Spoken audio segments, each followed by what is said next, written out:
Guys, কেমন আছেন? ভালো? ভালো তো থাকবেই, কারণ তোমরা তো বকচুদ, তোমরা তো ভালোই থাকবে। তো গাইস, আজকে চলে এসেছি আমরা মাঠে। দেখতে পাচ্ছ পুরো মাঠ।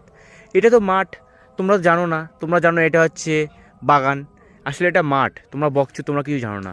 তো এই দেখতে পাচ্ছ পাট শাক, এটাকে বলে পাট। দেখতে পাচ্ছ গাইস, এটা হচ্ছে পাট। এটা দিয়ে তৈরি হয় পাটকাঠি, তারপরে পাটের দড়ি। তোমরা তো জানোই না। আর তোমরা হয়তো জানো এই পাতাও খাওয়া যায়।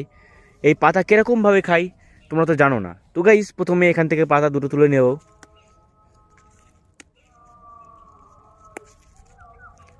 তোমরা হয়তো জানো এটা খেতে হয় মানে তরকারিতে রান্না করে, কিন্তু আসলে যারা প্রোটিন করতে চাও তাহলে এরকমভাবে খেতে হবে।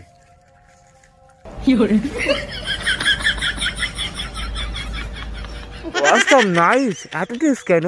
এরকমভাবে খাই গাইস, এরকমভাবে খেতে হয় পাট শাক, বুঝতে পারলে? লাইক করো, তাড়াতাড়ি